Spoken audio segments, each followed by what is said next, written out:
चलिए तो आज की क्लास स्टार्ट करते हैं।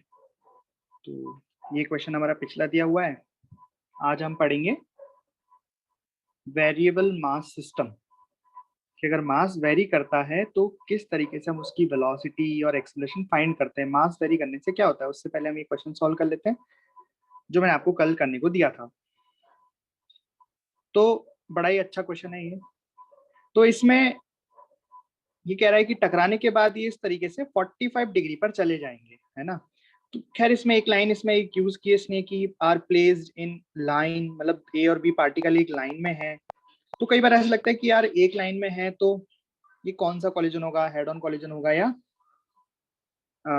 ऑब्लिक कॉलिजन होगा। लेकिन इसने ऐसा भी बोला है कि after the collision they are moving with 45 degree with initial line. तो ये ऑब्वियसली ऑब्लिक कॉलिजन है, राइट। इसमें हम ऑब्लिक कॉलिजन के कॉन्सेप्ट से इस सवाल को सॉल्व करेंगे। तो सबसे पहले हम फाइंड करेंगे लाइन ऑफ इम्पैक्ट। तो देखो जैसा कि आपको दिखाई दे रहा है, मैंने लाइन ऑफ इम्पैक्ट यहाँ पे ड्रॉ कर दी। भाई ऐसा क्यों किया? तो उसका मैं आपको रीजन बताता हूँ कि टकराने से पहले जो 1 kg का ब्लॉक है वो इस तरफ आगे की तरफ 10 मीटर पर सेकंड से मूव कर रहा है और ये रेस्ट पे है, राइट। अब ये टकराए तो हम जानते हैं कि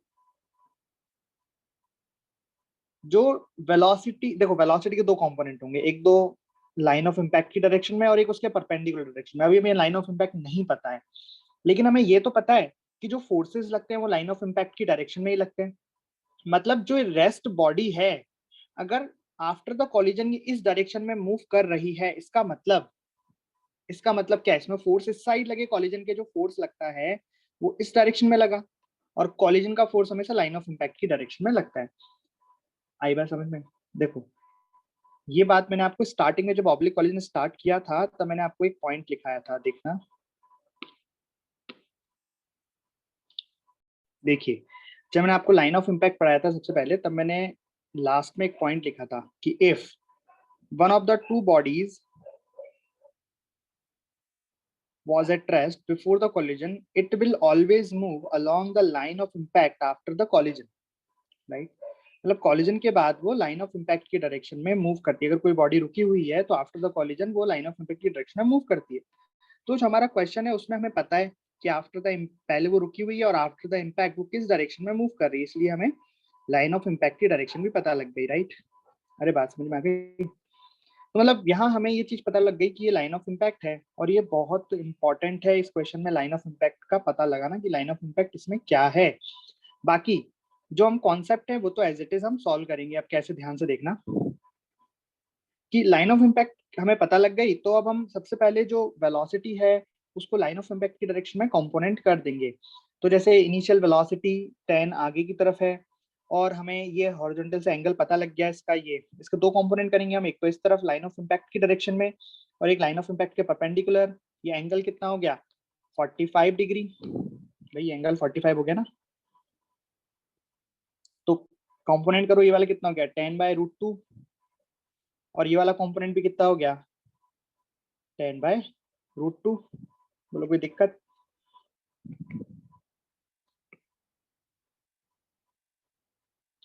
ठीक।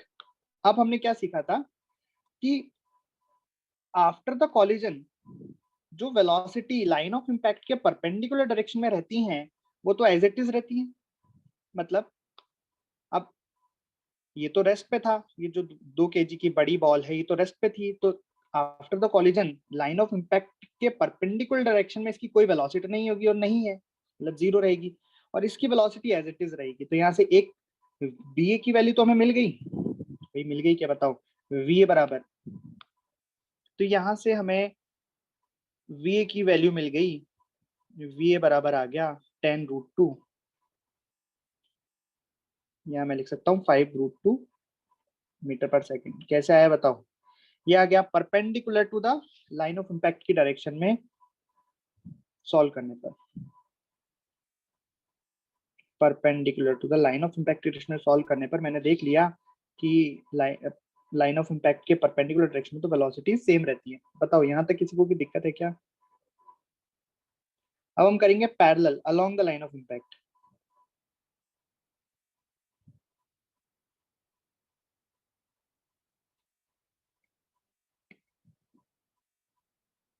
हाँ भाई, along the line of impact हम क्या करते हैं, मोमेंटम कंजर्वेशन, तो मोमेंटम कंजर्वेशन कर देते हैं, P initial is equal to P final. तो बताओ along the line of impact initial momentum क्या है, 1 ×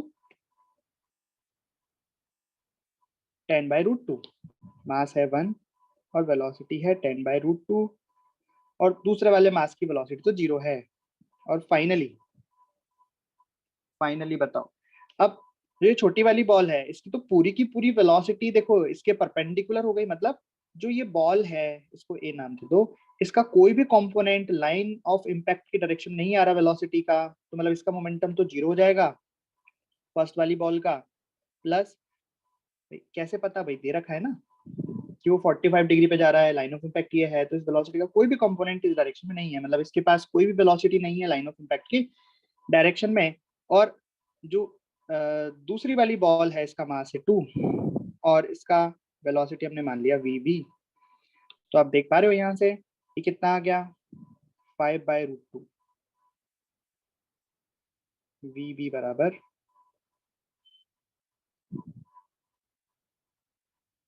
5/√2 मीटर पर सेकेंड। इस तरीके से वी और वी हमें मिल गए। देखा क्या क्वेश्चन था, find velocity of A and velocity V just after collision, ये मिल गया हमें वी और वी। हमें कोएफिशिएंट ऑफ रेस्टिट्यूशन भी निकालना है, बहुत बढ़िया, तो इसकी इक्वेशन भी along the line of impact ही लगती है।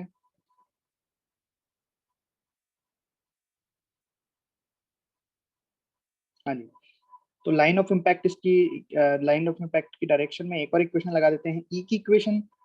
तो ई की इक्वेशन क्या होती है, velocity of separation, velocity of separation divided by velocity of approach. तो ध्यान से देखें, पहले सेपरेशन की वेलोसिटी ढूंढते हैं after the collision along the line of impact. तो वही बात फिर से कि जो बी ए है इसका कोई भी कंपोनेंट इधर नहीं आ रहा है, तो उसके लिए केवल जो बॉल बी है इसके पास ही सेपरेशन की वेलोसिटी है, दूर जाने की वेलोसिटी है इस तरफ बी वी, तो यहाँ हम लिखेंगे ऊपर वी बी डिवाइडेड बाय, अगर बिफोर द कॉलिजन बात करें तो रेस्ट पे है ये तो, और along the line of impact इसके पास ही वेलोसिटी केवल सेपरेशन की, तो ये आ गया 10/√2, 10/√2 सॉल्व करेंगे यहाँ से ई की वैल्यू भी हमें मिल जाएगी। तो वी कितना है 5/√2 और ये कितना है 10/√2, कितना हो गया 1/2, तो ई की वैल्यू भी कितनी आ गई 1/2 आ गई। देखिए आई बात समझ में। तो देखिए एक जेई एडवांस में आया हुआ क्वेश्चन मैंने आपके लिए होमवर्क के लिए रखा है, आप इसको अच्छे से पढ़ना और सॉल्व करने की कोशिश करना। इसके मैंने आंसर भी दिए हुए हैं, जेई 2008, जेई एडवांस 2008 का ही क्वेश्चन है। ठीक, चलिए अभी स्टार्ट करते हैं हम वेरिएबल मास सिस्टम। तो सबसे पहले हम समझेंगे कि वेरिएबल मास सिस्टम होता क्या है, इसमें किस तरह के सवाल आते हैं, मतलब होता क्या है वेरिएबल मास सिस्टम। तो ये आपने बहुत जगह देखा होगा। तो सबसे पहले तो हम बात करते हैं, आपने जहाँ सबसे फेमस कि आपने रॉकेट को देखा है कभी टीवी वगैरह में ऐसे उड़ते हुए। अच्छा ये तो असली रॉकेट है जो आपको यहाँ पे डायग्राम दिख रहा है, बट अगर हम बात करें नकली रॉकेट की भी जो हम दीपावली में उड़ाते हैं, वो भी तो इसी कॉन्सेप्ट से उड़ता है, राइट। इसे क्या बोलते हैं हम, यहाँ पे जो ये फोर्स लग रहा है पीछे रॉकेट के, इसे हम क्या बोलते हैं, थ्रस्ट फोर्स। क्या बोलते हैं, थ्रस्ट फोर्स। पीछे से इसमें से फ्यूल निकल रहा है, फ्यूल निकल रहा है, फ्यूल नीचे आने की, ये फ्यूल है, ये फ्यूल नीचे आ रहा है, तो इसकी वजह से थ्रस्ट फोर्स किधर आ रहा है, इस पे ऊपर की साइड थ्रस्ट फोर्स आ रहा है, इसलिए रॉकेट ऊपर जा रहा है। ठीक है, ऊपर की साइड जो फोर्स लगा उसे हम थ्रस्ट फोर्स कह रहे हैं। तो बेसिकली ये जो निकल रहा है ये क्या है, ये फ्यूल है। इससे क्या हो रहा है, इसका मास कम हो रहा है, इसलिए वेरिएबल मास का एग्जाम्पल है भाई। आपने सुना होगा कि रॉकेट में, ये जो रॉकेट होता है, ये सैटेलाइट जाती है, इसमें इसका 3/4 जो हिस्सा होता है वो तो फ्यूल से भरा रहता है, इतना ज्यादा फ्यूल होता है इसमें। अब जब फ्यूल जलते जा रहा है, जलते जा रहा है, तो उसका फ्यूल कम हो रहा है, तो इसका मास कम होते जा रहा है, राइट। तो उसकी वजह से जो फोर्स आ रहा है दैट इज एफ थ्रस्ट।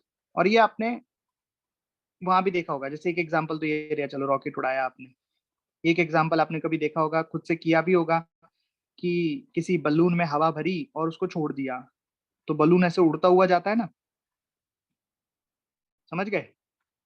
तो उसमें भी क्या हो रहा है, हवा का मास कम हो रहा है, तो उसमें भी एक फोर्स लग रहा है, राइट। जैसे और एग्जांपल है जो भी हम करेंगे, जैसे कार्ट है, ये कोई गाड़ी है ना, ये गाड़ी है, ठीक, गाड़ी ऐसे चल रही है, ऊपर से क्या है, हॉपर है, हॉपर मतलब कुछ ऐसे एक स्ट्रक्चर है जहां से कोई रेत या कोई भी मटेरियल इसमें गिरता जा रहा है, तो उससे क्या हो रहा है कि ये जो कार्ट है इसका मास बढ़ता जा रहा है, तो है ना वेरिएबल मास, मास वेरी करता जा रहा है। यहाँ से इसमें बालू कुछ भी भरा हुआ था, उसमें ने छेद कर दी तो इसमें से निकलती जा रही है, राइट। तो ये भी वेरिएबल मास का सवाल है। तो एक्चुअल में होता क्या है, मास के वेरी करने से भी एक फोर्स आता है जिसे हम थ्रस्ट फोर्स कहते हैं। अभी तक हमने कभी भी मास को चेंज नहीं किया, आप गौर से देखो, हमने इतने सारे चैप्टर पढ़े, मोशन हो रहा था, लेकिन कभी हमने ये नहीं बोला कि ब्लॉक का मास पहले m है और फिर बाद में m से कुछ कम हो गया या ज्यादा हो गया। तो उसमें तो नॉर्मली हमने क्या यूज कर दिया कि F external is equal to m into A. F external कितना लगता है, मास इंटू एक्सेलरेशन के बराबर।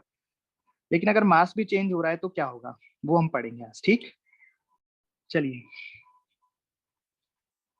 तो यहाँ पे सारी कहानी है थ्रस्ट फोर्स की, कि मास के वेरी करने से भी एक फोर्स आता है, एक फोर्स लगता है, उस फोर्स को हम नाम देंगे थ्रस्ट फोर्स। उस फोर्स की वैल्यू क्या होती है, तो हम बेसिकली थ्रस्ट फोर्स का फॉर्मूला कैलकुलेट कर रहे हैं। तो फॉर्मूला कैलकुलेट करने से पहले आप इस डायग्राम को ध्यान से देखो, देखो यहाँ पे मैंने एक बनाया है, ये कि कुछ है, ये रॉकेट जैसा कुछ है, रॉकेट है, कोई कार्ट है, कुछ भी है, जिसकी वेलोसिटी आगे की साइड v है, और पीछे इसमें से मास ये गिर रहा है, मास इसमें से बाहर निकल रहा है जिसकी वेलोसिटी u है। अब ये u क्या है, इस u को बहुत ध्यान से समझना। ये बेसिकली u क्या है, relative velocity of ejected mass with respect to rocket या कार्ट, जो भी है। बात समझ में आई क्या? कोई भी ये मास का टुकड़ा है मान लो, और ये v वेलोसिटी से चल रहा है, और इसमें से पीछे से मास ऐसे निकल रहा है, तो ये u क्या है? क्या ना आपको कि एक कार्ट पे एक बॉय खड़ा होता था, वो कूद जाता था, तो हम बोलते थे कि ये बॉय की velocity with respect to cart इतनी है, याद है? वैसा ही कुछ है ये। तो यहाँ पे u क्या है, समझ में आया आपको? u is the relative velocity of ejected mass with respect to rocket. ये u समझना बहुत जरूरी है कि ये रिलेटिव वेलोसिटी है। किसकी रिलेटिव वेलोसिटी है? जो मास इसमें से निकल रहा है, अब वो चाहे फ्यूल हो, चाहे मास हो, चाहे कुछ भी हो, पर सिस्टम का मास कम हो रहा है, राइट। और इसमें एक टर्म होता है म्यू, मास इजेक्शन रेट। देख, ये तो वेलोसिटी है कि मास बाहर कितनी तेजी से निकल रहा है, कितनी वेलोसिटी से निकल रहा है। और म्यू क्या है कि पर सेकंड कितना मास निकल रहा है, राइट। भाई बाहर जो मास निकल रहा है, जो भी फ्यूल या कुछ भी सिस्टम का मास कम हो रहा है, वो धीरे धीरे भी कम हो सकता है, कि एक सेकंड में क्या मतलब 1 घंटे में जाके 1 किलो कम हुआ। और ऐसा भी हो सकता है कि 1 सेकंड में 1 किलो कम हो रहा है, राइट। इसका मतलब dm/dt कम और ज्यादा हो सकती है। और ये u क्या है, u का मतलब है कि कितनी तेजी से वो मास बाहर निकल रहा है। भाई जो मास बाहर निकल रहा है उसकी वेलोसिटी क्या है, ठीक। तो ये दो टर्म बड़ी इंपॉर्टेंट है। अब हम डराइव करेंगे फॉर्मूला एफ थ्रस्ट का। तो देखो उसके लिए एक डायग्राम बनाया है मैंने, कि मान लो कि कोई मास m मास का सिस्टम है, ठीक है भाई, इसकी वेलोसिटी v है। क्या है भाई, कोई m मास का सिस्टम है, इसकी वेलोसिटी v है, ठीक, किसी टाइम t पर।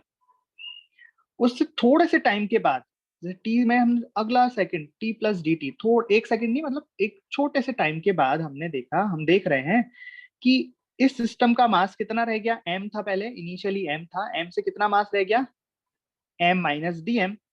बेसिकली डीएम बाहर निकल गया u वेलोसिटी से। मैंने आपको पहले ही समझा दिया कि डीएम क्या है, ये वो मास है जो बाहर निकल रहा है। और u क्या है, ये u वेलोसिटी ऑफ डीएम है with respect to rocket. Rocket या ये बोल सकते हैं कि जिस मास में से ये बाहर निकल रहा है। बात समझ में आई? जिस सिस्टम में से ये बाहर निकल रहा है उसके रिस्पेक्ट में वेलोसिटी है u। क्या यहाँ तक बात क्लियर है क्या? है ना। हमने यहाँ पे कोई भी एक्सटर्नल फोर्स नहीं लगाए हैं, कोई भी एक्सटर्नल फोर्स का यूज यहाँ पे हमने नहीं किया है।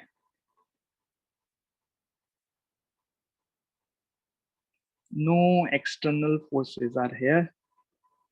कोई भी एक्सटर्नल फोर्सेस नहीं है, नॉर्मल एक मास का टुकड़ा है, इसको काट बोल दो, कुछ भी बोल दो। मैं एक जनरलाइज लेके चल रहा हूँ। अब यहाँ पे इसको ब्लॉक भी कह सकते हैं, अगर आपको ऐसा लगे यार ब्लॉक ज्यादा समझ में आता है तो ब्लॉक ले लो। ब्लॉक भी वेलोसिटी से चल रहा है, उसमें से डीएम मास निकल के अलग हो गया, और उस निकलने की वेलोसिटी जो है, मतलब जितनी वेलोसिटी से वो बाहर निकला, that is U. U is the velocity of mass dm with respect to this block, right. और इसकी वेलोसिटी कितनी होगी, dv. अब मैंने बोला ये सिस्टम मान लिया, मैंने पूरा सिस्टम मान लिया, ध्यान से देख. तो कोई भी एक्सटर्नल फोर्स तो लग नहीं रहा है भाई, मास अलग हुआ है तो दोनों के बीच में आपस में कुछ फोर्स लगा होगा, दैट इज इंटरनल फोर्स. तो मैं यहाँ पे क्या कर सकता हूँ, मोमेंटम को कंजर्व कर सकता हूँ. तो इनिशियल मोमेंटम कितना हो गया, मास इनटू वेलोसिटी. इनिशियल का मतलब मास के अलग होने से पहले और अलग होने के बाद. तो इनिशियल मोमेंटम कितना हो गया, m इंटू वी. और फाइनल मोमेंटम देखो कितना हो गया, फाइनल मोमेंटम लिखूंगा इस मास का, तो इस मतलब जो मास बचा है अभी सिस्टम में, m minus D M into इसकी वेलोसिटी कितनी है, v प्लस डी वी. ये बात समझ में आई. ये मोमेंटम किसका हो गया, इसका. प्लस मुझे मोमेंटम किसका लिखना पड़ेगा, जो मास अलग हुआ है उसका भी. तो डीएम इंटू वेलोसिटी. अब वेलोसिटी में क्या लिखते हैं अपन, यहाँ तो ग्राउंड के रिस्पेक्ट में लिखते हैं ना सारी वेलोसिटीज. बोलो भाई, जब मोमेंटम कंजर्वेशन लगाते हैं पहले भी जो तो वेलोसिटी लिखते हैं अपन ग्राउंड के रिस्पेक्ट में लिखते हैं, अपन ग्राउंड के रिस्पेक्ट में लगा रहे हैं मोमेंटम कंजर्वेशन, ठीक है. हाँ भाई, तो ये जो वेलोसिटी लिखी मैंने, ये वेलोसिटी देखो क्या है, वेलोसिटी ऑफ डीएम, मतलब जो मास अलग हुआ विद रिस्पेक्ट टू ग्राउंड, ये लिखनी है मुझे. अब हमें जो पता है u, ये u तो किसके रिस्पेक्ट में है, स्कार्ट के रिस्पेक्ट में है, राइट. या रॉकेट बोल दो, रॉकेट के रिस्पेक्ट में. तो हमें निकालनी पड़ेगी जैसे हम हर बार निकालते हैं, तो इस तरह से मैंने निकाली. ये हो गई velocity of dm with respect to rocket is equal to velocity of dm with respect to ground minus velocity of rocket with respect to the ground. तो यहाँ से हमें ये निकालना है ये. तो velocity of dm with respect to ground कितना आ गया, इस चीज को आप इधर ले जाओ. तो velocity of dm with respect to rocket plus velocity of rocket with respect to the ground. सही बात है. अब velocity of dm with respect to rocket हमें दी हुई है, कितनी है, माइनस यू. भाई पीछे की साइड है ना, ऐसे पीछे निकल रही है, तो इसको मैंने माइनस यू लिखा. और रॉकेट की वेलोसिटी ग्राउंड के रेस्पेक्ट में कितनी है, आगे की तरफ v प्लस डी है. अरे है भाई, तो ये v प्लस डी आया, तो ये हमें क्या मिल गया, ये वेलोसिटी वेक्टर मिल गया ये. अब इसको हम यहाँ रख देंगे. बात समझ में आ गई यहाँ तक. अब हमें क्या करना है, बस इसे सॉल्व करना है. वैल्यू वगैरह रख दी सारी, अब इसको बस सॉल्व करना है. तो सब कट पिट जाएगा और फाइनल में आपको जो चाहिए वो आपको मिल जाएगा. देखते हैं. तो यहाँ mv से mv गया. अच्छा, ऐसा करते हैं, एक बार इसको भी थोड़ा अंदर dm को अंदर मल्टीप्लाई करके लिख लेते हैं और फिर काटेंगे, ठीक. तो फिर मजा आएगा. तो मैं यहाँ पे इतना टर्म तो एज इट इज आएगा यहाँ तक.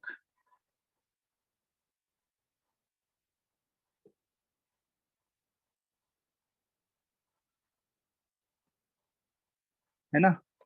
और आगे का मैं मल्टीप्लाई कर देता हूँ. तो dm को माइनस यू से मल्टीप्लाई किया तो ये हो जाएगा minus dm into U plus dm into V plus dm into D V. Right. सही है, कोई दिक्कत इसमें.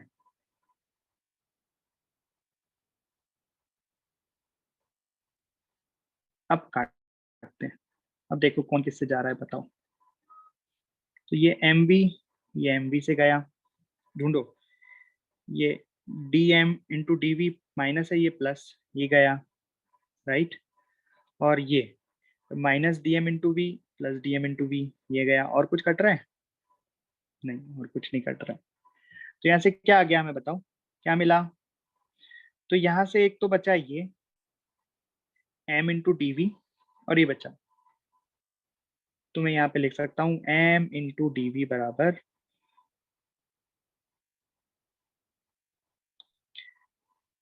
u into D M. u पता है ना क्या है, u पता है ना क्या है, u is the relative velocity of ejected mass with respect to the rocket. देखो कितना बढ़िया निकल के आ गया यहाँ से कि m into D V, this is the D V, m into D V बराबर u इंटू डी एम. अब मैं दोनों साइड मतलब इसको डिफरेंशिएट करता हूँ टाइम के रिस्पेक्ट में, तो क्या बन जाएगा ये m into D we upon D T. भाई यहाँ पे m का मतलब क्या है, this is the initial mass, right.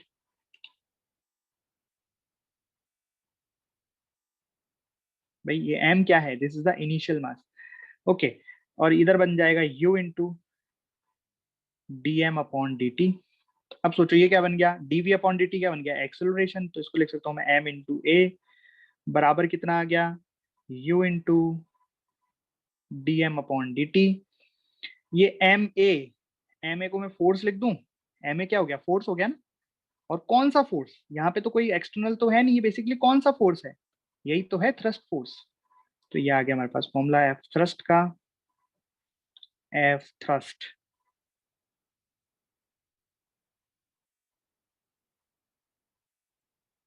Is equal to U into D M upon D T.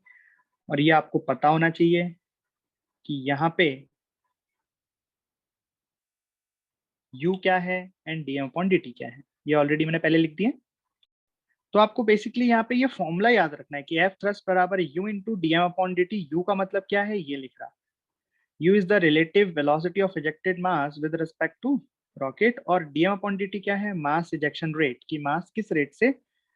अब मास इजेक्शन रेट दोनों तरीके से हो सकता है, क्या D M upon D T, भाई देखो मैंने आपको जब डायग्राम बनाया तो इसमें दो केस थे। इस वाले केस में तो मास बॉडी में ऐड हो रहा है और इसमें मास बाहर निकल रहा है, तो डीएम अपॉन डी टी दोनों हो सकते हैं। भाई मास ऐड भी हो सकता है कि तो मास किस रेट से ऐड हो रहा है, या फिर ये भी कह सकते हैं कि मास किस रेट से सब्ट्रैक्ट हो रहा है, राइट, रिमूव हो रहा है, राइट। तो यहाँ पे हम एफ थ्रस्ट बराबर लिखेंगे, क्या लिखें, एफ थ्रस्ट बराबर वेक्टर फॉर्मेट में लिख लेते हैं। एफ, भाई डायरेक्शन भी तो पता होनी चाहिए, F thrust is equal to, यह आता है we relative into D M upon D T. ठीक, यहाँ पे वी रिलेटिव क्या है, it is the relative velocity of mass being added or removed with respect to the main body. लिखूं क्या इसको, ये आ गया समझ में, लिखा हुआ है ना, रिलेटिव वेलोसिटी ऑफ, चलिए तो ये आपको एफ थ्रस्ट समझ में आ गया। F thrust is the V relative into dm upon dt, it is the relative v relative क्या, it is the relative velocity of mass being added, और दोनों काम हो सकते हैं, रिमूव भी हो सकता है और ऐड भी हो सकता है।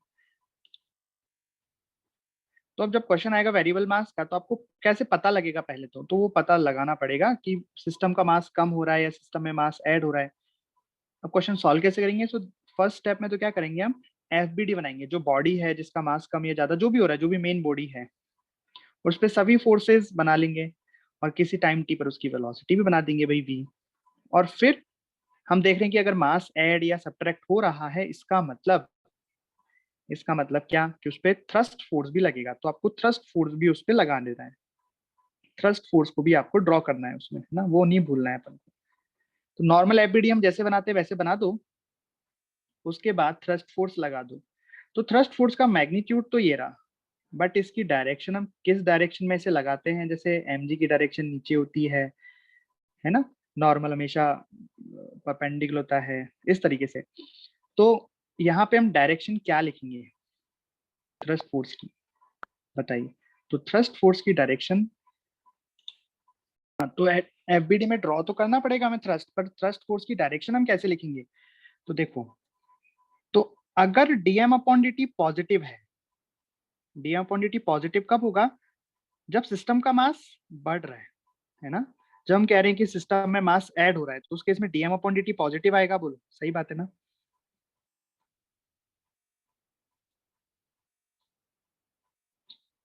तो अगर DM upon D t positive है, इसका मतलब जो मास है, मास इज इंक्रीजिंग, ठीक। तो देखो फॉर्मूला क्या है, ये रहा, तो इसमें डीएम अपॉन डी टी हो गया पॉजिटिव, तो फोर्स ऑफ थ्रस्ट की डायरेक्शन क्या हो गई, वी रिलेटिव की डायरेक्शन में। तो अगर DM upon D t positive हो गया, तो थ्रस्ट फोर्स किस डायरेक्शन में लगेगा, जिस डायरेक्शन में वो रिलेटिव वेलोसिटी है। और अगर DM upon D T negative हो गया, अगर DM upon D T negative हो गया, तो ये क्या हो जाएगा, माइनस ऑफ वी रिलेटिव, मतलब उस केस में थ्रस्ट फोर्स किस डायरेक्शन में लगेगा, रिलेटिव वेलोसिटी के अपोजिट डायरेक्शन में। जैसा कि हमने अभी इस केस में देखा कि जो ये रॉकेट है, इसमें फोर्स किधर लगेगा, इधर की साइड लगेगा। देखो जो हमने सबसे पहले वीडियो में देखा था, इसमें रॉकेट किधर उड़ रहा है, बताओ, ऊपर उड़ रहा है, क्यों उड़ रहा है ऊपर, ऊपर ही क्यों जा रहा है रॉकेट, नीचे क्यों नहीं आ रहा?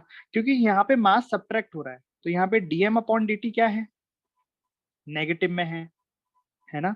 तो यहाँ पे जो फोर्स लग रहा है वो v रिलेटिव के अपोजिट डायरेक्शन में लग रहा है, यानी कि ऊपर लग रहा है फोर्स। बात समझ में आई?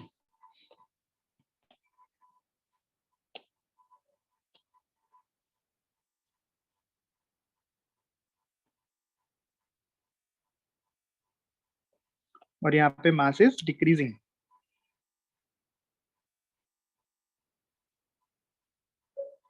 ठीक, तो सॉल्व करने के स्टेप आपको समझ में आई। नॉर्मल एफबीडी बनाएंगे हम, उसके बाद एफ थ्रस्ट भी उसमें ड्रॉ कर देंगे। एफ थ्रस्ट की वैल्यू कितनी होगी, V R into dm/dt। V R का मतलब है relative velocity of mass that is acting or adding from the main body, और dm/dt है उसकी रेट, इसको म्यू से रिप्रेजेंट करते हैं, किलोग्राम पर सेकंड, कितने किलोग्राम एक सेकंड में जा रहा है। अब डायरेक्शन कैसे लिखेंगे, तो अगर मास ऐड हो रहा है, dm/dt प्लस का मतलब मास ऐड हो रहा है, मास बढ़ रहा है, तो in the direction of v relative, और अगर मास कम हो रहा है तो opposite direction of v relative. ठीक, क्लियर है? चलिए क्वेश्चन करते हैं।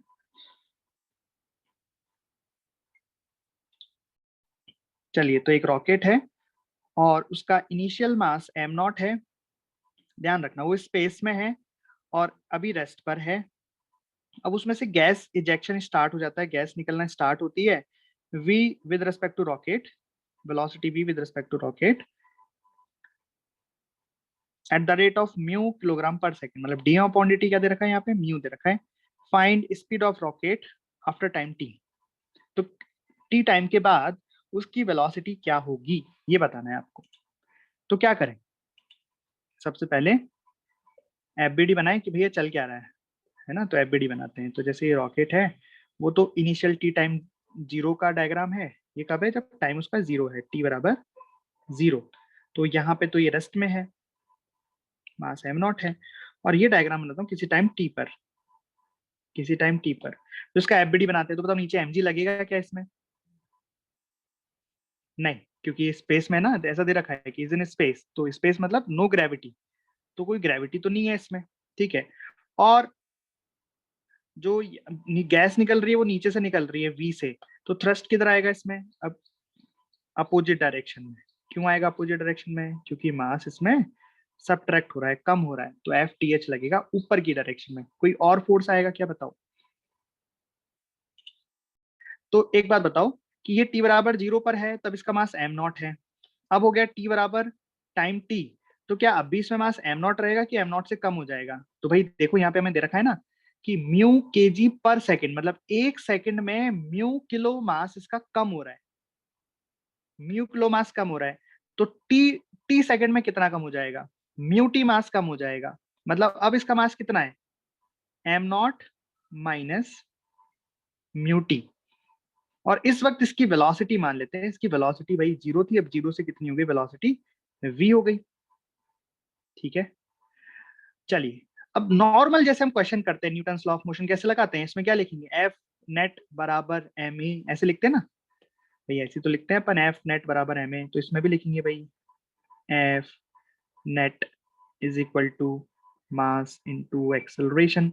एफ नेट कितना हो जाएगा इसमें, एफ नेट कितना लग रहा है, एफ टी एच लग रहा है, थ्रस्ट फोर्स कितना आया है, थ्रस्ट फोर्स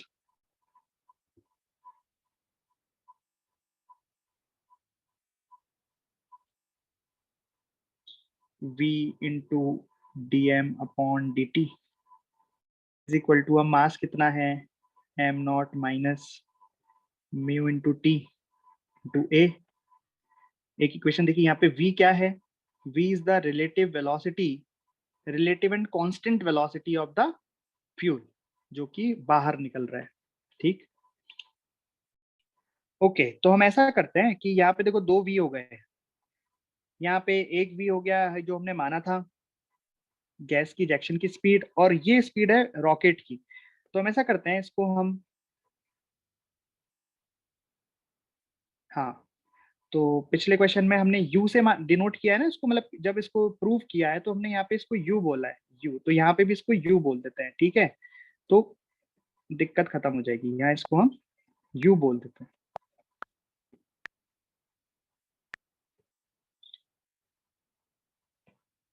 u।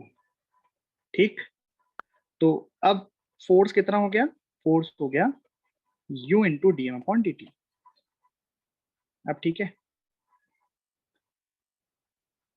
तो यहाँ पे v वेलोसिटी हो गई किसी टाइम t पर रॉकेट की वेलोसिटी हो गई v, और u यहाँ पे क्या है, रिलेटिव वेलोसिटी। एक्चुअली मैंने u इसलिए नहीं लिया था क्योंकि कहीं dm अपॉन dt और u में कंफ्यूजन, जैसे dm अपॉन dt को हमने म्यू बोला है, तो u इंटू म्यू दिखने में एग्जिस्ट है ना, तो चलो हम dm अपॉन dt को dm अपॉन dt लिखते हैं। चलिए भाई, तो यहाँ पे हमने u की जगह रखा है u क्योंकि गिवन है, dm अपॉन dt कितना गिवन है, इसको ब्रैकेट में डाल देता हूँ, म्यू को ब्रैकेट में लिखूंगा ताकि आप कंफ्यूज ना हो u और म्यू में।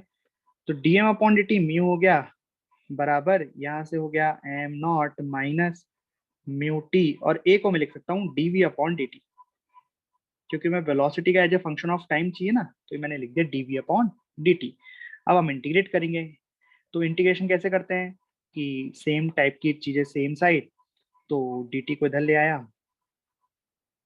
और नीचे ये ले आया am not minus mu into T, because time का फंक्शन है ना, बराबर इधर क्या बचा डीवी, और नीचे क्या आ गया u इंटू म्यू। ठीक, दोनों साइड में लगा दिया इंटीग्रेशन। अब क्या लगा दे इस पे, लिमिट। तो बताओ, इनिशियली t बराबर 0 पर, जब टाइम 0 था, तो वेलोसिटी क्या थी, 0। जब हमने बोला कि टाइम t पर वेलोसिटी क्या ली हमने, v। ठीक, चलिए इंटीग्रेट करिए,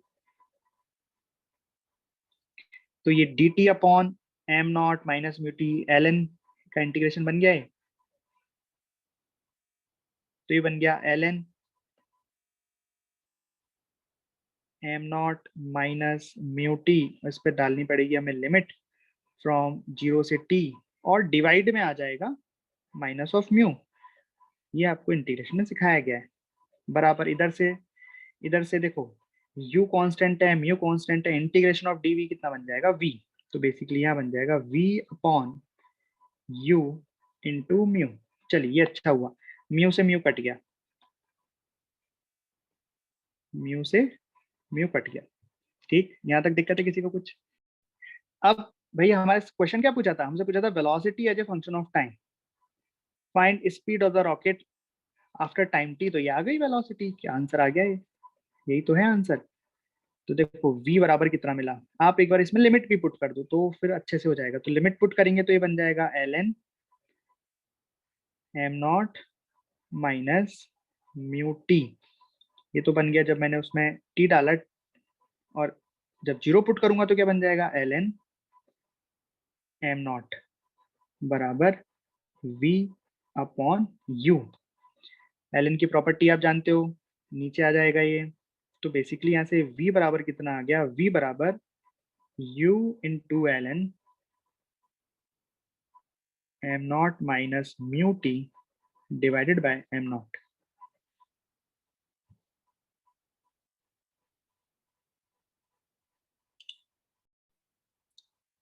हाँ, माइनस तो है ना यहाँ पे, ये एक माइनस यहाँ पे है, तो हम एक माइनस यहाँ मान लेते हैं, तो क्या करें फिर, उसको उल्टा कर दें, भाई माइनस है तो क्या हो जाएगा, ये वाला टर्म नीचे आ जाएगा और ये वाला टर्म ऊपर चला जाएगा। ठीक,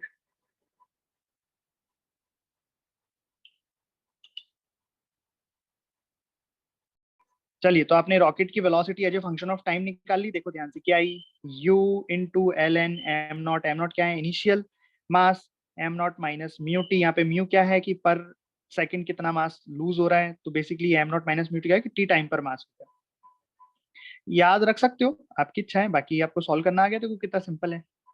ठीक, इस तरीके से, चलिए अगला करते हैं।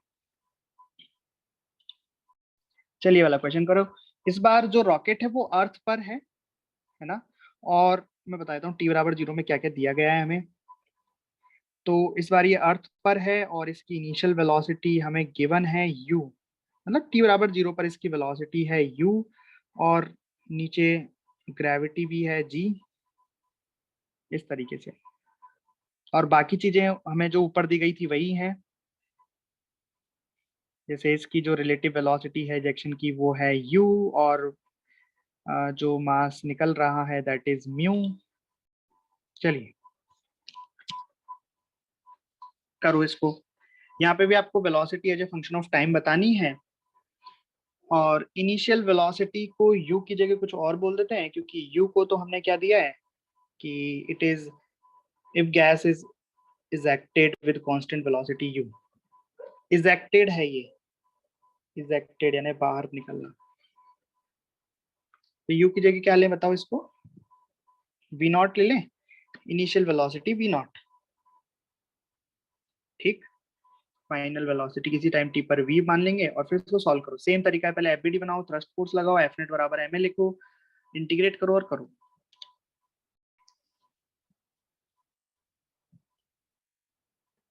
तो ये आपको डायग्राम दिया है किसी टाइम t बराबर 0 पर, हम इसको बनाते हैं किसी टाइम t पर। तो कैसे बनेगा बताइए। तो किसी टाइम t पर इस पर फोर्स, किसी टाइम t पर इसकी वेलोसिटी मान लेते हैं हो जाएगी v। इस पर फोर्स कौन कौन से लगेंगे, इस पर फोर्स एक तो नीचे लगेगा mg, बट यहाँ पे इसका मास कितना हो जाएगा t टाइम के बाद, m not minus mu T, M not minus mu T into G. System का मास एम नॉट थोड़ा रहेगा टी टाइम के बाद। ओके, ऊपर इस पे क्या लगेगा एफ थ्रस्ट, इस तरीके से, और इसकी वेलोसिटी ऊपर की साइड हो गई v। बताइए इक्वेशन कैसे लिखें अब, एफ नेट बराबर एम ए लिखेंगे। तो एफ नेट में ऊपर की साइड कौन सा फोर्स लग रहा है, एफ थ्रस्ट, माइनस नीचे कितना लग रहा है M G, is equal to M A, और ये नया वाला मास है ना, तो यहाँ पे मैं डायरेक्टली वैल्यू ही डाल देता हूँ। हो जाएगा m not minus mu T into g बराबर m not minus mu T into a. Same पहले वाले जैसे किया है ना, बस वहां पे एम जी नहीं लग रहा था और यहाँ पे लग रहा है, इतना सा अंतर है। आगे क्या करेंगे, ए को लिखेंगे डीवी अपॉन डी टी और फिर सॉल्व करेंगे। करो सॉल्व। चलिए करा आपने, देखो अब देखो ये बड़ा हो जाएगा, यहाँ पे इसको इस तरह से लिखूंगा तो मैं यहाँ पे क्या करता हूँ, जैसे इनिशियल मास तो एम नॉट है, और ये टी टाइम के बाद के मास को हम एम ले लेते हैं। ठीक, तो उससे क्या होगा, थोड़ा आसान हो जाएगा सॉल्व करना, इंटीग्रेशन आंसर बाद में देख लेना सेम ही आएगा। तो नया मास हम एम ले लेते हैं। ठीक, ओके, तो ये कितना हो जाएगा एम जी, और ये हो जाएगा M A.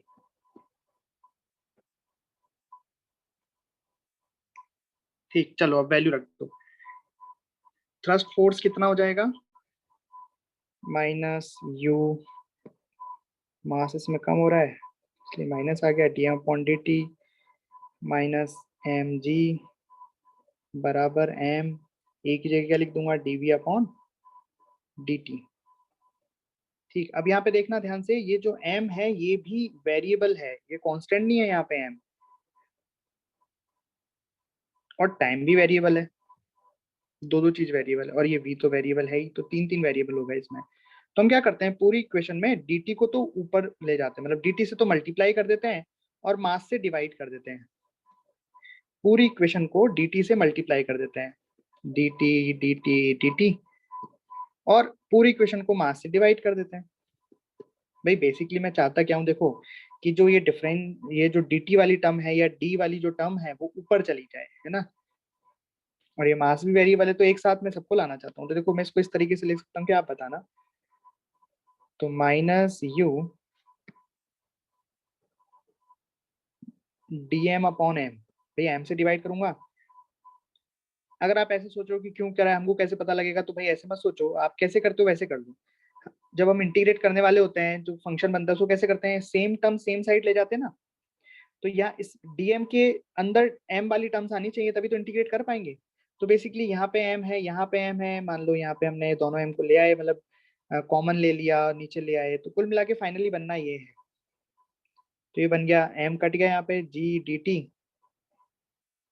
Is equal to M से डिवाइड हो गया डी टी, तो ये बन गया डीवी। बना। अब इसको हमें करना है इंटीग्रेट, इंटीग्रेट, इंटीग्रेट इस तरीके से। लिमिट डालो कि जब टाइम 0 था तो यहाँ पे मास के टर्म में इंटीग्रेशन है, तो मास कितना था m नॉट और इनिशियल वेलोसिटी कितनी थी u। लेकिन जब टाइम t हुआ तो मास कितना हो गया कैपिटल M और वेलोसिटी कितनी हो गई, सॉरी सॉरी u नहीं, हमने v नॉट ली ना। इनिशियल वेलोसिटी कितनी है रॉकेट की v नॉट और फाइनल वेलोसिटी कितनी हो गई v। देखो यही है, इनिशियल वेलोसिटी कितनी है v नॉट और फाइनल वेलोसिटी कितनी हो गई v। इनिशियल मास कितना था m नॉट और फाइनल मास कितना हो गया m, t बराबर 0 t बराबर t। तो ये बन गया आपका इंटीग्रेशन, ये लग गई लिमिट। तो आपको कुछ नहीं करना है, सिर्फ वैल्यूज रखनी है और सॉल्व करना है। तो यहाँ पे आप देखोगे कि माइनस ऑफ यू तो कांस्टेंट है, ये इंटीग्रेशन से बाहर आ गया। Integration of dm upon m का हो गया ln m, उस पर लिमिट आएगी m नॉट से m माइनस g dt का इंटीग्रेशन t और लिमिट डाली तो बन गया t, और ये dv का इंटीग्रेशन v और लिमिट डाली तो बन गया v माइनस v नॉट। ठीक, ये ln में भी लिमिट डाल लेते हैं एक बार, तो कितना गया minus of u ln m upon m not minus G T बराबर v माइनस v नॉट। ये वाले माइनस को मैं अंदर ले जाऊंगा तो कितना बन रहा है, क्या बन रहा है, ये बन रहा है ln, उल्टा हो जाएगा m not upon m u minus G T is equal to v minus v naught. तो क्या बनी फाइनल इक्वेशन, v बराबर, तो ये माइनस v नॉट को इधर ले आऊं तो ये बना v बराबर v not minus G T plus u into ln m not upon m, m not upon m, और m क्या है हम जानते हैं m not minus mu T, यही है। तो रॉकेट को जब उड़ाया जाता है, जब रॉकेट उड़ता है उस वक्त जो उसकी वेलोसिटी रहती है, उसका टाइम के साथ जो फंक्शन बनता है, that is this is this, उसको हम कहते हैं इक्वेशन ऑफ रॉकेट प्रपल्शन। देखो सेम इक्वेशन नहीं ऊपर वाले से, सेम का ही है यार, वी नॉट और जी की टर्म एक्स्ट्रा है, लेकिन अगर सोचो मैं इसमें वी नॉट की वैल्यू को 0 रख दूं और जी की वैल्यू को 0 रख दूं, तो क्या बन जाएगी वी की इक्वेशन, वी बराबर U L N M naught upon am not minus mu T. देखो ऊपर वाली बनी कि नहीं बनी, देखो सेम बन गई ना। हाँ, मतलब इस क्वेश्चन में क्या था, इनिशियल वेलोसिटी 0 थी और ग्रेविटेशन नहीं था, तो सेम इक्वेशन आ गई वहां से।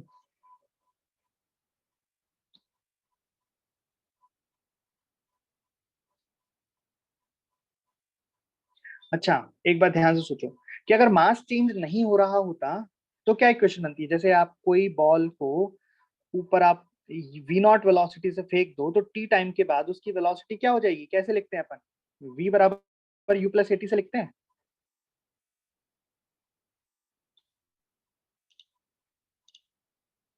अगर किसी बॉल को हम वी नॉट वेलोसिटी पर फेंक दें और यहाँ पे इसकी वेलोसिटी वी हो जाए तो वी बराबर क्या लिखते हैं, यू प्लस एटी।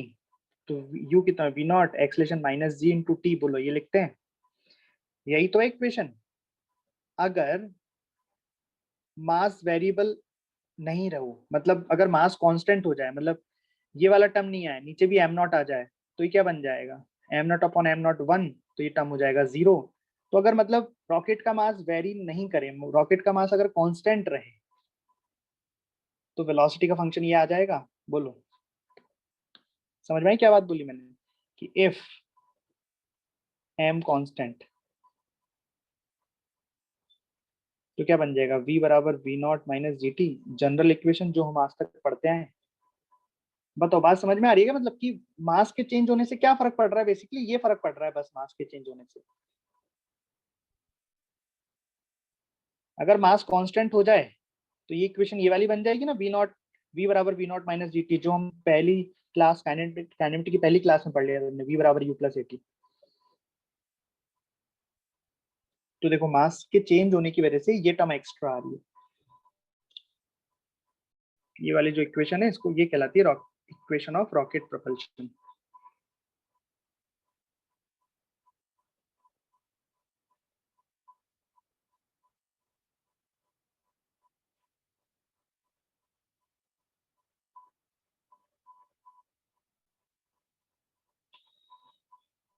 ठीक समझ गए कि रॉकेट जब उड़ेगा तो उसकी वेलोसिटी इस तरीके से वेरी करेगी। यहाँ पे u का मतलब है रिलेटिव वेलोसिटी, v नॉट है इनिशियल वेलोसिटी, म्यू का मतलब है कि मास कितनी पर सेकंड कितना मास बाहर देगा। चलिए क्वेश्चन है कि एक फ्लैट कार, मतलब ऐसे कार है जो किसी फ्लैट सरफेस पर मूव कर रही है और उसका इनिशियल मास m नॉट है, लेकिन उसमें मास ऐड हो रहा है म्यू के जी पर सेकंड से, और ये भी दे रखा है कि इस पर एक एक्सटर्नल फोर्स लग रहा है F आगे की तरफ।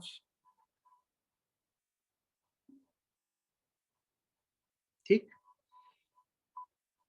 अब आपको बताना है कि इसकी ये t बराबर 0 की सिचुएशन है और t बराबर 0 पर इस पर ये कोई वेलोसिटी इसकी नहीं है, t बराबर 0 पर इसकी कोई वेलोसिटी नहीं है। लेकिन अब दो चीजें इसमें हो रही हैं, एक तो फोर्स भी लग रहा है और मास भी ऐड हो रहा है।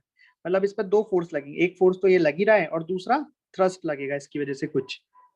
तो वेलोसिटी और एक्सेलरेशन का फंक्शन आपको बताना है जो भी आएगा।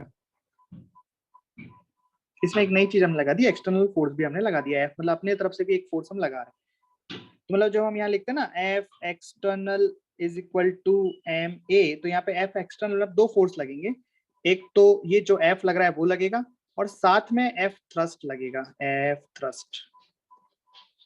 ठीक,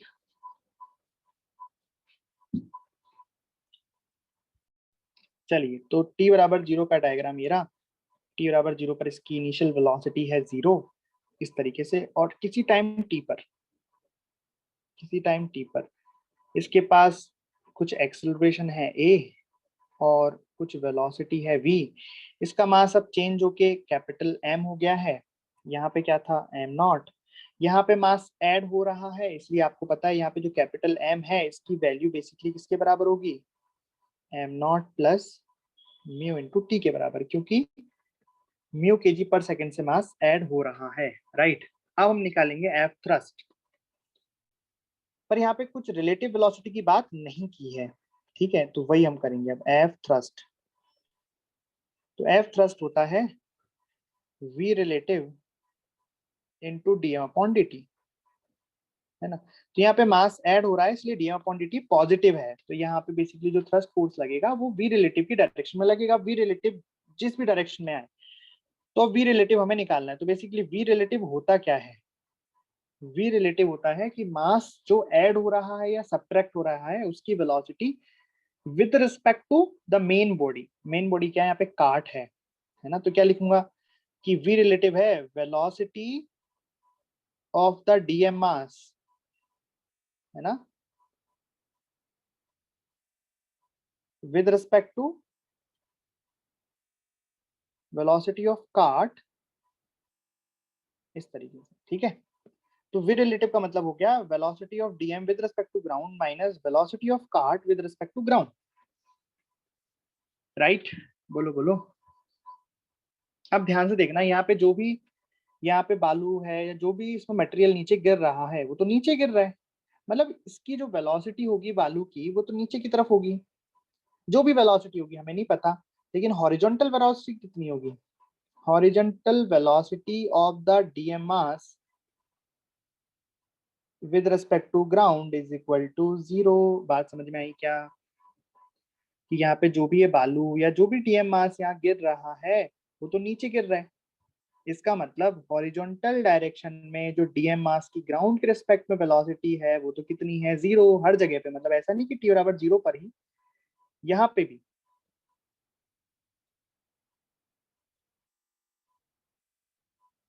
अगर मैं बात टी बराबर टी पे करूँ वहां पे भी यही सिचुएशन है कि बस जो भी वेलोसिटी है वो तो वर्टिकल डायरेक्शन में है, हॉरिजॉन्टल डायरेक्शन में velocity of DM with respect to ground 0 है। बताओ तो इस जगह पे मैं 0 रख दूं क्या, कोई दिक्कत तो नहीं किसी को, बोल दो कोई दिक्कत हो तो अभी।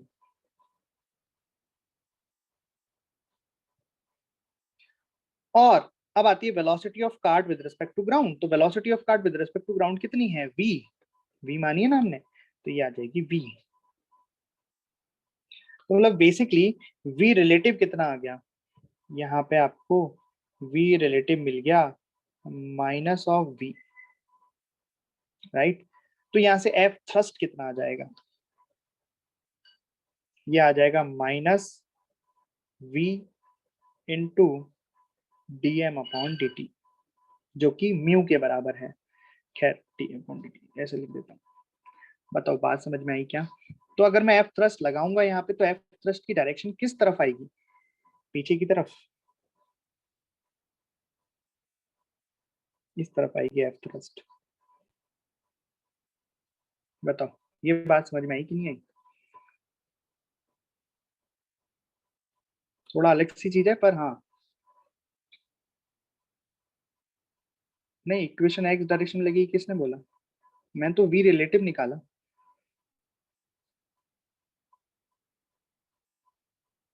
हाँ, फोर्स एक्स डायरेक्शन में ना।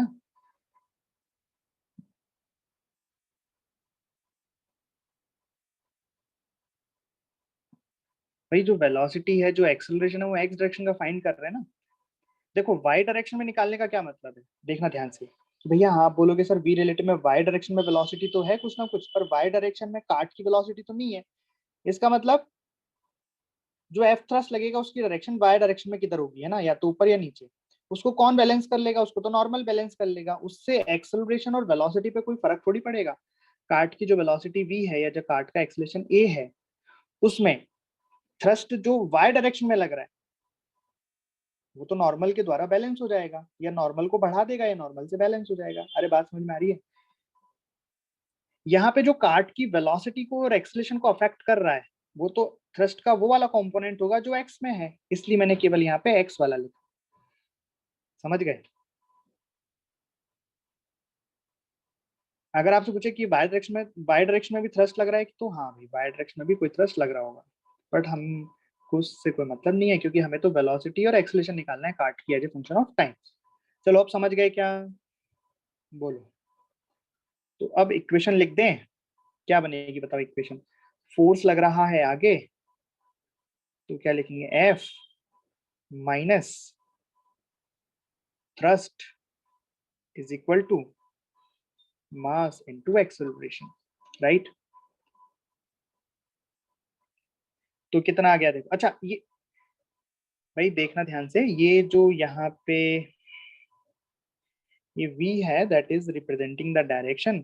अगर हम मैग्नीट्यूड की बात करें, यहाँ पे मैग्नीट्यूड भी लिख देता हूँ कि यहाँ पे जो थ्रस्ट फोर्स का मैग्नीट्यूड आ रहा है इस क्वेश्चन में, वो आ रहा है v into D M upon D t. उसको और अच्छे से मैं लिखूँ तो मैं लिख सकता हूँ v इंटू म्यू। ठीक है भाई, चलिए अब वैल्यू पुट करते हैं इसमें। तो f तो क्या है, f ही है। एफ टी एच कितना हो गया, v इंटू म्यू बराबर, ये m कितना हो गया, m not plus mu T into D we upon D T.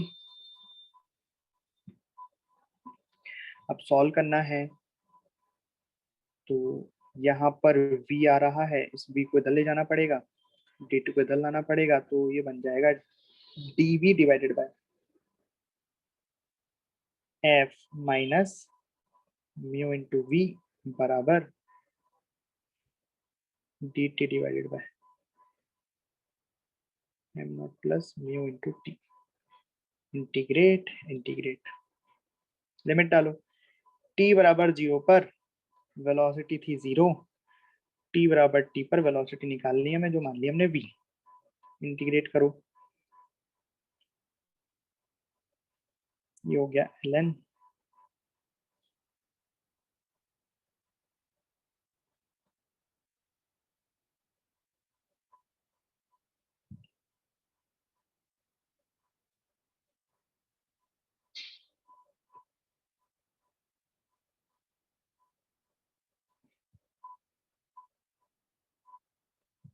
समझ गए इंटीग्रेशन।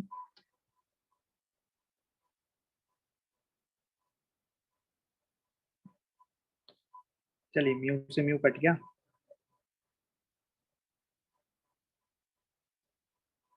कितना आ रहा है v डालने पर, 0 ln f minus mu b upon f, और माइनस आगे लग रहा है तो उल्टा कर दूंगा, तो मैं सॉल्व कर रहा हूँ डायरेक्ट, है ना।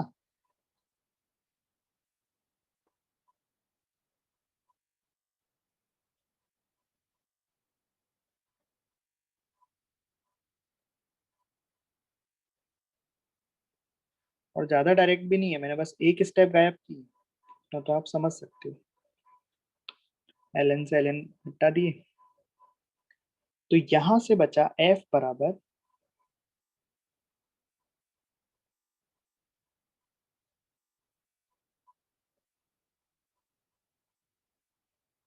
हमें निकालना क्या है, हमें v की इक्वेशन फाइंड करनी है। तो क्या फाइंड कर सकते हो, क्रॉस मल्टीप्लीकेशन काटा पीटी कर करा के।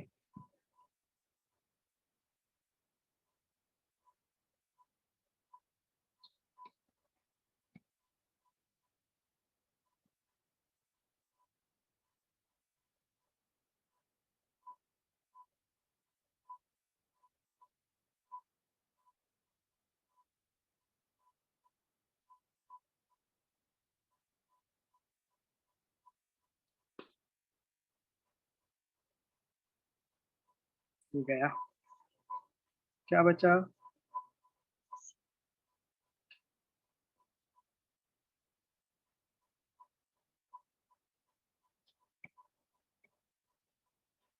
सॉरी,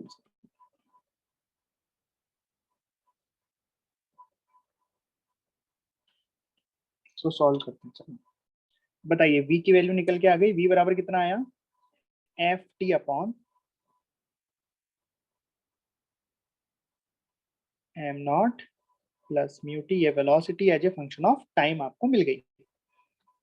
ठीक, इसमें किसी को डाउट है तो पूछो। देखो हमने क्या किया, एक क्वेश्चन था, एक कार थी जो रुकी हुई थी, उस पर फिर फोर्स F लगा और हॉपर से कुछ मास इसमें एंटर भी कर रहा है। तो किसी टाइम t पर मान लीजिए इसकी वेलोसिटी v हो गई, एक्सेलरेशन a है, इसमें मास कितना हो गया m not plus mu T, capital M बोल दिया उसको, उस पर फोर्स लग रहा है, और मास के ऐड होने की वजह से एक थ्रस्ट फोर्स भी इस पर लगेगा। अब थ्रस्ट फोर्स क्या होगा, वो निकालने के लिए हमने थ्रस्ट फोर्स का फॉर्मूला लिखा है, F थ्रस्ट बराबर होता है v relative into D M upon D T. अब हमने v रिलेटिव निकाला, अब v रिलेटिव का मतलब क्या है, वेलोसिटी ऑफ जो मास ऐड हो रहा है with respect to man body.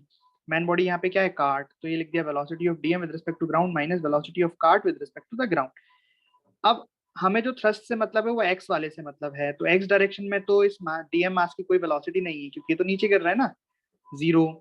और किसी टाइम टी पर जब थ्रस्ट लग रहा है उस वक्त की बात, तो थ्रस्ट वेरिएबल होगा, जैसे जैसे वेलोसिटी चेंज होती जाएगी वैसे वैसे थ्रस्ट फोर्स भी वेरी करता जाएगा। तो किसी टाइम टी पर जब वेलोसिटी v है तो कार्ट की वेलोसिटी v रखी, तो यहाँ से v रिलेटिव है माइनस v मिल गई, ये भी माइनस v को हमने यहाँ मतलब v रिलेटिव की वैल्यू को यहाँ रखा, तो f थ्रस्ट की वैल्यू कितनी आ गई, माइनस ऑफ v वेक्टर। अब v वेक्टर आगे है तो इसलिए थ्रस्ट हमने पीछे लगा दिया, थ्रस्ट का मैग्नीट्यूड कितना आ गया, ये आ गया। अब हमने इसका एफ बी डी कंप्लीट हो गया, एफ बी डी के हिसाब से हमने इक्वेशन लिखी, एफ आगे की डायरेक्शन को पॉजिटिव मानते हुए f minus f t h बराबर M a, f minus v into mu, भाई म्यू कितना का d M upon D t mu है, और फिर हमने इसको सॉल्व किया इस तरीके से, तो यहाँ से हमें velocity as a function of time मिल गया। बोलो कोई दिक्कत। लेकिन हमसे क्वेश्चन में एक चीज और पूछी है कि वेलोसिटी के साथ आपको acceleration as a function of time भी निकालना है। तो अगर वेलोसिटी आ गई तो एक्सेलरेशन निकालने में कितना टाइम लगेगा, क्योंकि ए बराबर होता है dv अपॉन dt, तो बस वेलोसिटी को डिफरेंशिएट कर दो। तो करो डिफरेंशिएट, कैसे करोगे, यहाँ पे कौन सा फॉर्मूला लगेगा, u अपॉन v का फॉर्मूला लगेगा, तो नीचे वाले का स्क्वायर,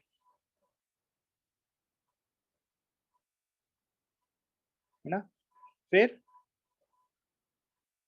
नीचे वाले को कांस्टेंट, ऊपर वाले का डिफरेंशिएशन,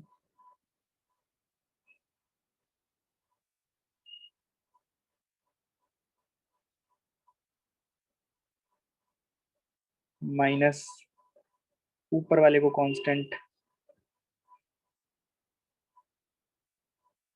नीचे वाले का डिफरेंशिएशन।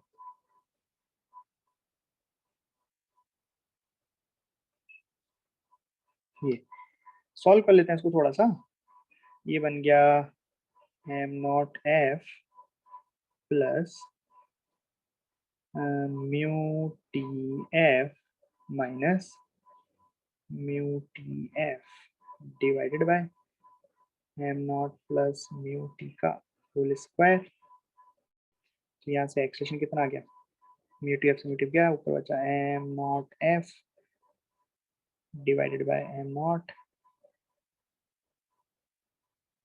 अब इंटीग्रेशन डिफरेंशिएशन तो आपको आते हैं अच्छे से, है ना, उसमें तो कोई दिक्कत नहीं है। ये डिफरेंशिएशन किया मैंने, इस डिफरेंशिएशन में तो कोई दिक्कत नहीं है, और यहाँ पे इंटीग्रेशन कर रहे हैं, इंटीग्रेशन में तो कोई दिक्कत नहीं है। भाई जो हम इंटीग्रेशन यूज में लिया है इस 2-3 सवालों में, क्या इंटीग्रेशन यूज लिया है देखो ध्यान से, मैं बता देता हूँ आपको, जल्दी से फ्लैशबैक हो जाएगा। जनरल मैं बता देता हूँ कि 1/ax+b का x के रिस्पेक्ट में हमें इंटीग्रेशन करना है। ये इंटीग्रेशन होता है ln ax+b।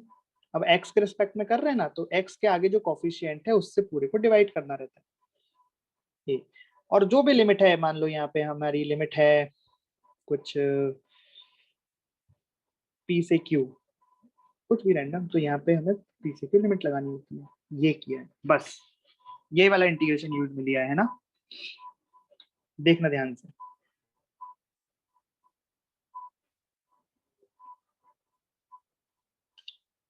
चलिए एक और क्वेश्चन करते हैं। चलिए तो ये क्वेश्चन है, इसमें मास बाहर निकल रहा है,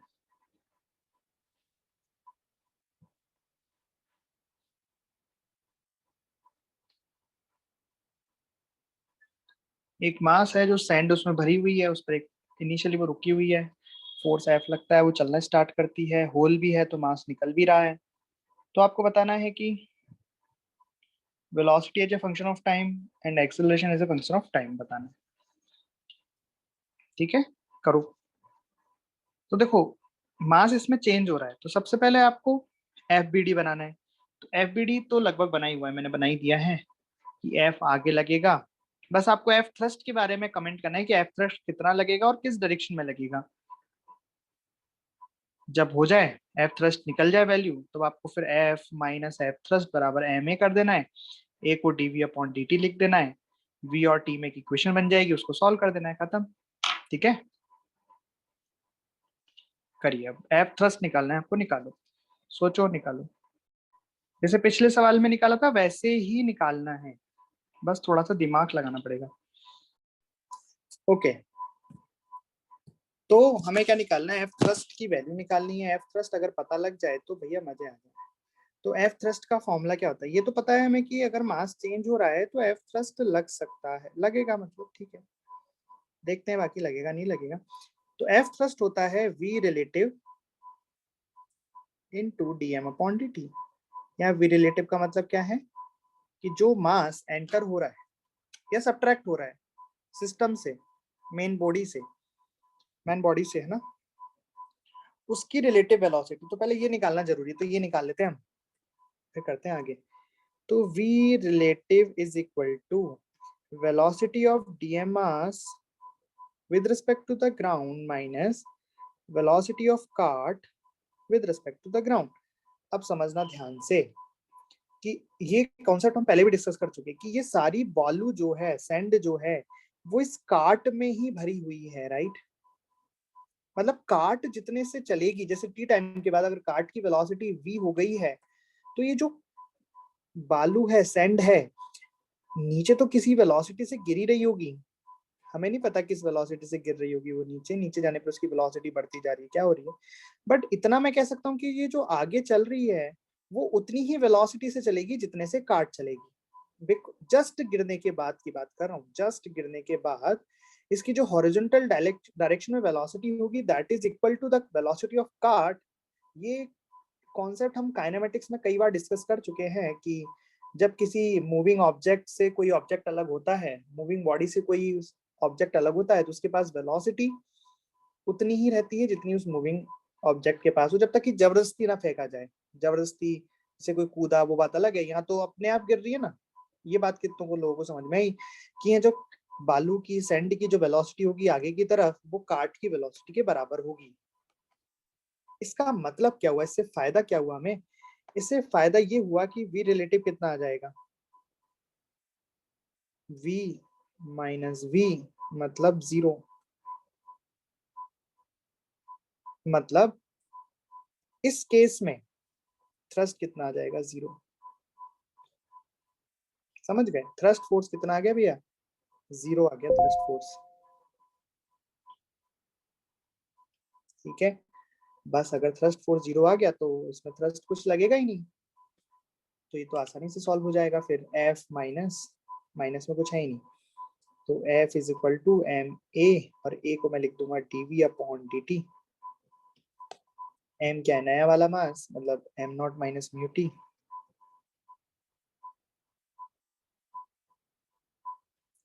इंटू dv अपॉन dt। तो यहां से ये बना dt divided by m not minus mu t is equal to 1 upon f, तो कांस्टेंट है, इंटीग्रेशन ऑफ dv। तो t बराबर 0 पर वेलोसिटी 0 है, और t बराबर t पर वेलोसिटी है v। यहाँ पे हमने इसको इंटीग्रेट किया,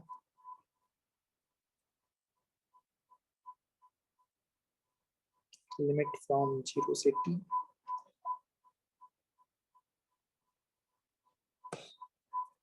माइनस लगाया, लिमिट डाला, तो ये कुछ आ गया ln m not upon, minus मैंने पुट कर दिया है ना, ये आ गया mu upon f into we.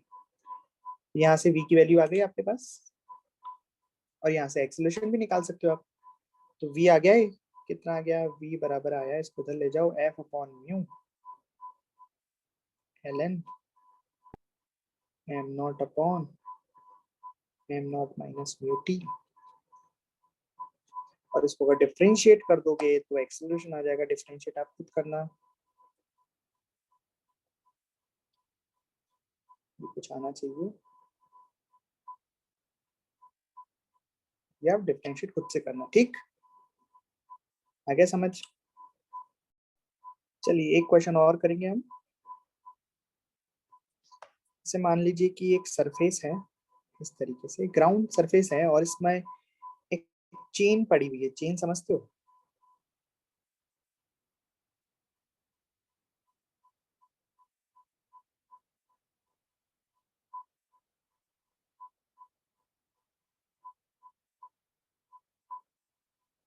ऐसे चेन पड़ी हुई है इस तरीके से, समझ गए, ऐसे चेन पड़ी हुई है, और उसका ये एक सिरा है, और इस सिरे को F फोर्स से खींचा जा रहा है। यही आपको बताना है कि F कितना होना चाहिए। कंडीशन क्या दे रखी है कि अगर चेन का जो सिरा है वो कांस्टेंट वेलोसिटी v से खींचा जाता है, v बराबर क्या है, कांस्टेंट, और इस चेन के लिए जो मास पर यूनिट लेंथ है वो लैम्डा दी हुई है।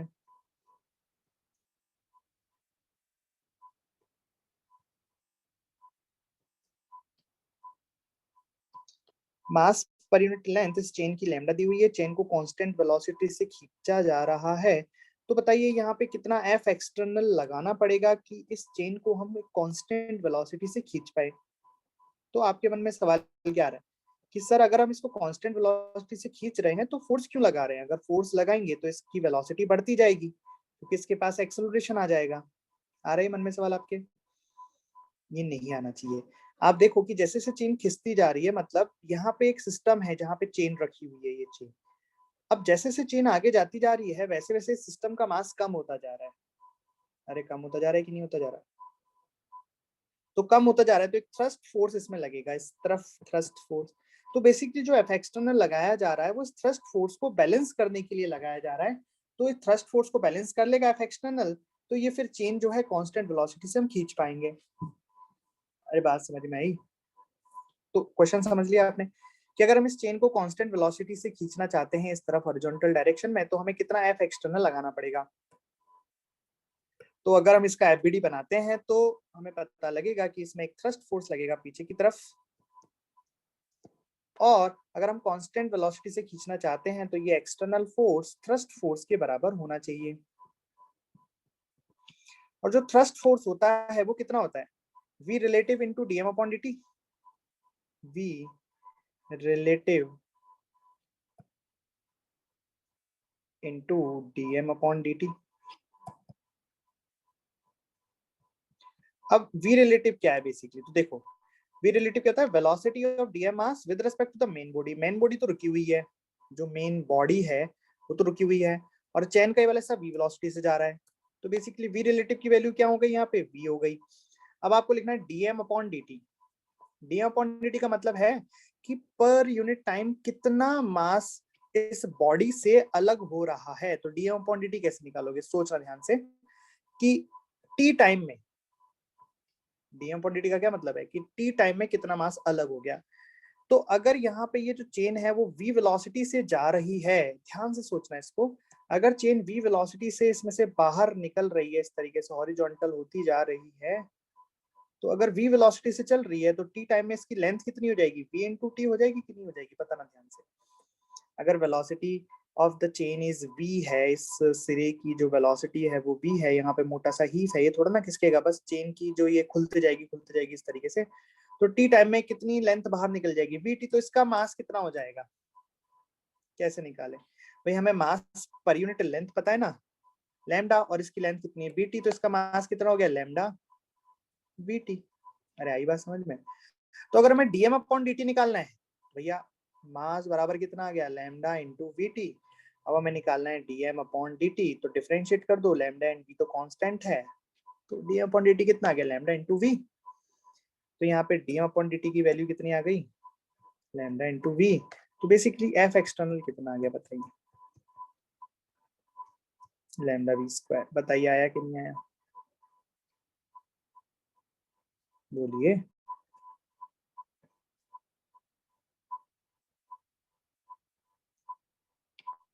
समझ गए,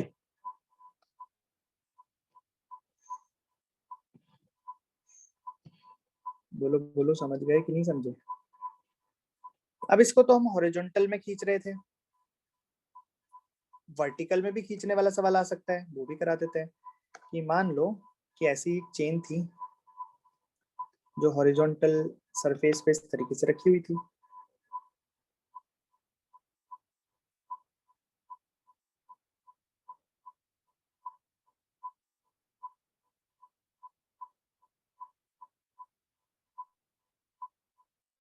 समझ रहे हो, ऐसे चेन, ठीक है, उसका एक सिरा है ये रहा, ठीक है। अब इस सिरे पर ऊपर की डायरेक्शन में एक फोर्स लग रहा है एफ, यही हमें निकालना है। कंडीशन क्या है कि अगर ये चेन का सिरा कांस्टेंट वेलोसिटी v से ऊपर जा रहा है, कांस्टेंट वेलोसिटी v से ऊपर जा रहा है, तो उसको ऊपर कांस्टेंट वेलोसिटी v से ले जाने के लिए हमें ये एफ एक्सटर्नल कितना लगाना पड़ेगा।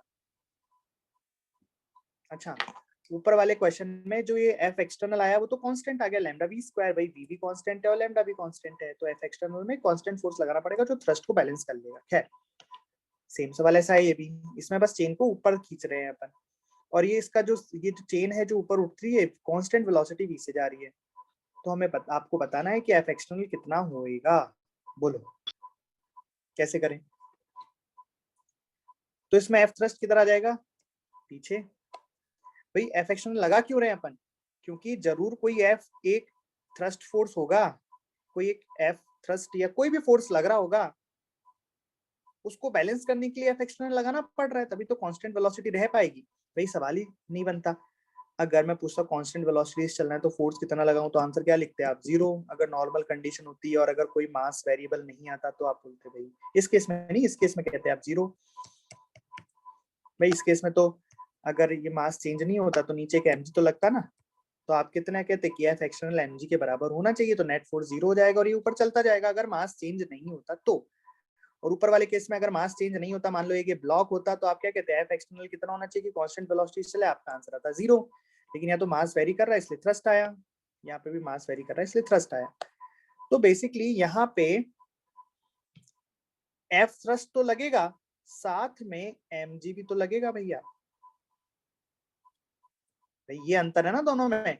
हॉरिजॉन्टल केस में mg का फोर्स बैलेंस नहीं करना पड़ रहा था, लेकिन यहाँ पे हम चैन उठा रहे हैं ऊपर, तो उसका mg भी तो आएगा नीचे, तो एफ थ्रस्ट भी आएगा, mg भी आएगा। तो बस यही अंतर है इसमें कि यहाँ पे जो आपका एफ एक्सटर्नल होगा that is equal to f thrust plus mg, right. अब एफ थ्रस्ट की वैल्यू तो वही आ जाएगी, कैसे निकालेंगे वही, v रिलेटिव, चलो करके देता हूँ, v relative into dm upon dt plus, तो मान लेते हैं टी टाइम में इतनी चेन बाहर आ गई, टी टाइम में ये चेन, इतनी चेन बाहर आ गई, नीचे तो वो पड़ा हुआ है हीप, ठीक है।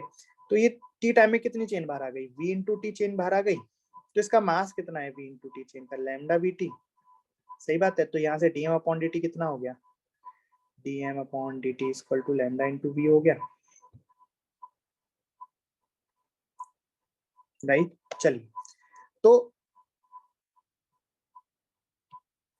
कितना फोर्स लगाना पड़ेगा हमें, तो v रिलेटिव कितना हो गया, v, क्योंकि हीप तो रुका हुआ है और ऊपर ये कांस्टेंट वेलोसिटी v से जा रहा है, तो रिलेटिव वेलोसिटी इसकी हीप के रेस्पेक्ट में कितनी हो गई, v, डी अपॉन dt कितना हो गया, लैम्डा इंटू वी प्लस इसमें m, m कितना है भाई, जितना मास ऊपर चले गया उसको f को, अब देखो जब तक मास ये ग्राउंड के टच में है तब तक तो नॉर्मल बैलेंस कर रहा है, लेकिन जैसे मास हवा में उठता जा रहा है तो नॉर्मल तो खत्म हो गया, तो उसको कौन बैलेंस कर रहा है, एफ एक्सटर्नल बैलेंस कर रहा है। तो बेसिकली लैम्डा, मास कितना है ये ना, lambda into b into t, जैसे जैसे टाइम बढ़ता जा रहा है वो उठता जा रहा है into g, so that is the answer, f external.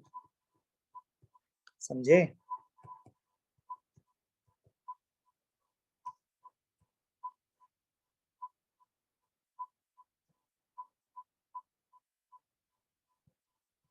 तो ये जो फोर्स आ गया वो वेरिएबल फोर्स आ गया, कांस्टेंट नहीं आया इसका।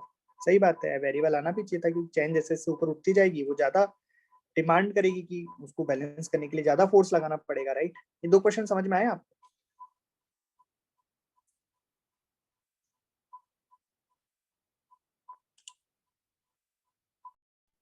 इसी के साथ हमारा वेरिएबल मास सिस्टम खत्म हो गया और इसी के साथ ये चैप्टर भी खत्म हो गया, सेंटर ऑफ मास।